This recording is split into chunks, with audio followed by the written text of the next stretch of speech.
برداشت کرنا سیکھو گے. یاد رکھو میرے بچوں، اگر آپ صبر سیکھ گئے تو کوئی آپ کو پکڑ نہیں سکے. یہ جو ریسنگ گاڑیاں ہوتی ہیں نا، فراری اور مختلف ان کے نام ہیں، مشہور فراری ہے، اٹلی میں بنتی ہے. لیمبرگینی، یہ دونوں بنتی ہیں وہاں اٹلی میں. اور اس میں جو آدمی جا رہا ہو اس کے لیے سپیڈ لمٹ کی قید کوئی نہیں، ورنہ سب گاڑیوں پہ 120 کلومیٹر پر کہ اوپر جائیں گے تو جرمانہ ہوگا. لیکن جو آدمی لیمبرگینی میں جا رہا ہے یا فراری میں جا رہا ہے اس کے لیے کوئی جرمانہ نہیں، چونکہ وہ یوں کرو تو 1 سیکنڈ میں وہ 120 پہ چلی جاتی ہیں، صرف اتنا کرنے سے شو ایسے جاتی ہیں. تو میں آپ کو ایک لیمبرگینی دینا چاہتا ہوں، فراری 8 کروڑ کی ہے. فراری 8 کروڑ کی گاڑی ہے فراری. کئی دفعہ وہاں جب جاتا ہوں تو کوئی نہ کوئی بٹھا دیتا ہے، یہ آپ کو ذرا سیر کرائیں. وہ ہمارے کو تو شوق کی کوئی چیز ہے نہیں، وہ نوجوانوں کے شوق کی چیز ہے. تو 8 کروڑ کی گاڑی ہے، میں مفت آپ کو دے رہا ہوں، وہ ہے صبر. آخرت کے سفر میں اگر تیز چلنا چاہتے اور سب سے آگے نکلنا چاہتے ہو تو صبر کی فراری پہ سوار ہو جاؤ. تمہیں کوئی پکڑ نہیں سکے گا، تمہارے کوئی قریب بھی نہیں آ سکے. کہ دنیا میں صبر کرنے والوں کا قحط آ گیا ہے. بڑے بڑے علماء ہیں اخلاق سے خالی، بڑے بڑے علماء ہیں صبر جانتے ہی نہیں. اور پورا معاشرہ سر علماء، تم کل کے علماء ہو اس لیے علماء کی بات کر رہا ہوں، ورنہ پورا معاشرہ میرے بچوں صبر سے خالی ہے. تم سیکھو.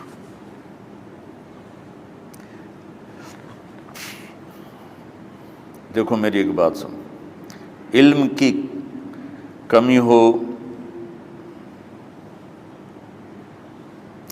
تو اچھے اخلاق اس کو چھپا دیتے ہیں،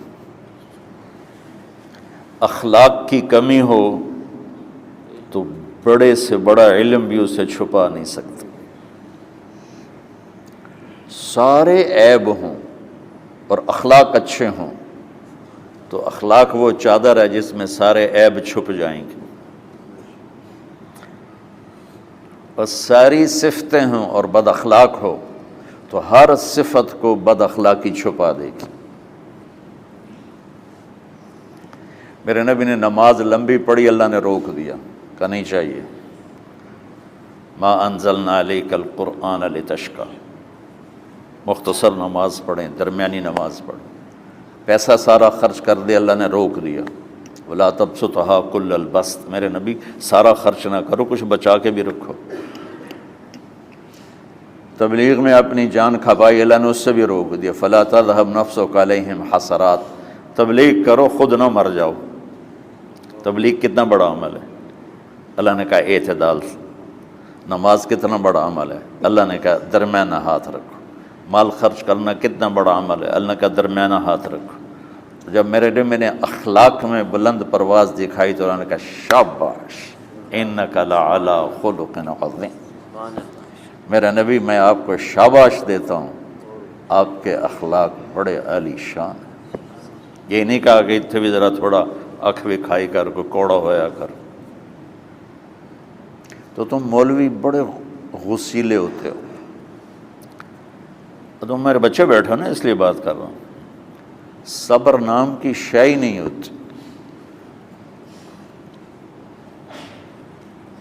فقہ پڑھنا تو ہماری مت ماری جاتی.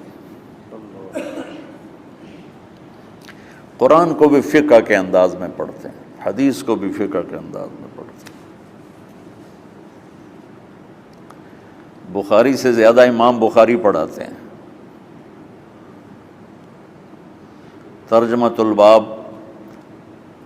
پہ اتنا وقت لگا دیتے ہیں کہ حدیث جو اصل چیز ہے اس کی طرف توجہ نہیں جاتی۔ امام بخاری کی کتاب کا مقدمہ کوئی نہیں، تو اس پر جب بخاری شروع ہوتی ہے تو ہفتہ ہفتہ اس پہ سبق چلتا ہے کہ امام بخاری نے مقدمہ کیوں نہیں لکھا، جی میں سارے مل کے یعنی امام صاحب نے تو گلاں کی جان۔ میں اس کا اتنا آسان 1 منٹ میں اس سارے سبق کو ختم کر دیتا ہوں بخاری شریف کے، کہ دیکھو بھائی امام صاحب کا دل نہیں کیا مقدمہ لکھنے کو، اس لیے انہوں نے نہیں لکھا۔ گلموں ایک حدیث کے عنوان اور حدیث میں جوڑ نہیں تھا، تو شیخ رمزی بہت بڑے فاضل آدمی ہمارے فیصل آباد، میں نے کہا شیخ یہ جوڑ کوئی نہیں، کہا شیخ ھذا من اصعب ابواب البخاری، یہ بخاری شریف کے مشکل ترین ابواب میں سے۔ میں نے کہا تو بڑا آسان کام ہے، امام بخاری بھول گئے، ترجمہ کوئی اور تھا، حدیث کوئی اور لکھ دی، بھول گئے، بشر ہی تو ہیں، کیوں بچوں نے مصیبت پان دیا۔ تو بچوں شوق سے جاؤ، بہانے نہ کرو، ہماری ذرا تھوک ڈال کے پیٹوں میں درد، وہ شامہ پہ جاؤں گیا پھر توڑیاں،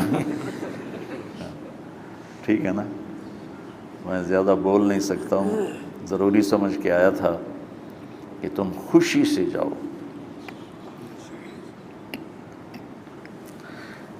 پھر اس میں جو ناگواری آئے گی اسے برداشت کرو گے تو پھر آپ کا صبر بڑھے گا۔ تو میں صرف میری شہرت نظر آتی ہے، اس میں جتنا مجھے صبر کرنا پڑا ہے وہ تمہارے سامنے نہیں ہے،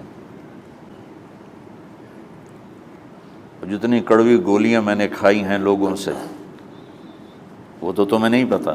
اب تمہیں اتنا نظر آتا ہے کہ واہ واہ ہو رہی ہے آگے پیچھے لوگ، میرے اللہ کا کرم ہے، میری کیا اوقات، آج ہوں کل مر جاؤں گا، اولاد کو بھی یاد نہیں رہے گا کہ طارق جمیل کون تھا۔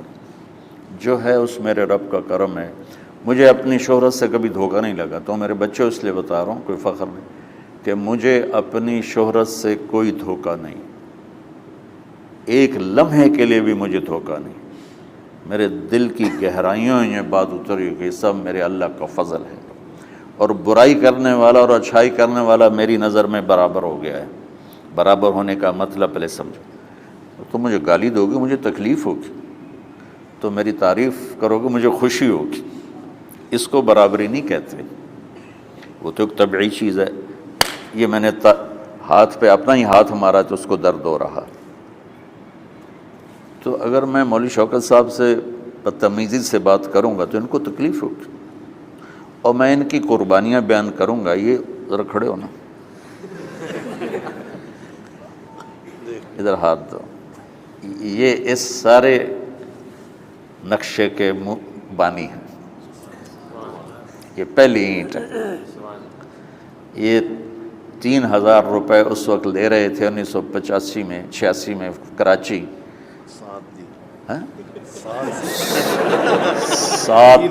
7,000 ان کی تنخواہ تھی، اور میں نے ان کو تلمبے میں بلایا 900 روپے مہینے پر۔ کتنا فرق ہے 7,000 اور 900 کا؟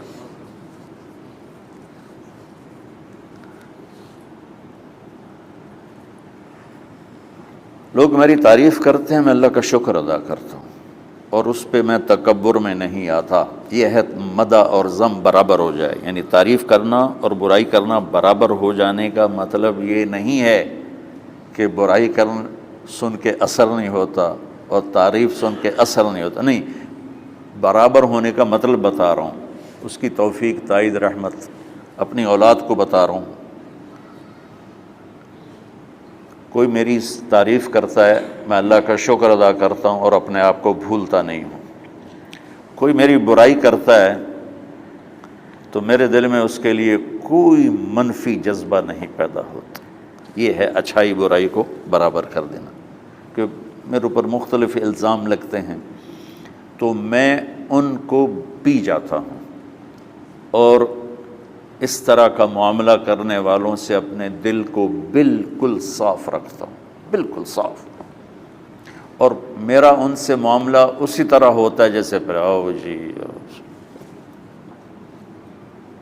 اپنی وجہ سے کبھی کسی سے قطع تعلق نہیں کرتا۔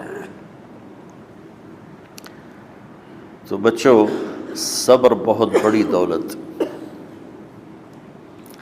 یہ تمہاری تبلیغی زندگی میں بھی کام آئے گی، علمی زندگی میں بھی کام آئے گا، جب تم گھر والے بنو گے، شادیاں ہوں گی، اس وقت یہ کام آئے گا۔ ٹھیک ہے، اب بہانہ تو نہیں کرو گے نا، خوشی سے جاؤ گے نا؟ چلو، السلام علیکم۔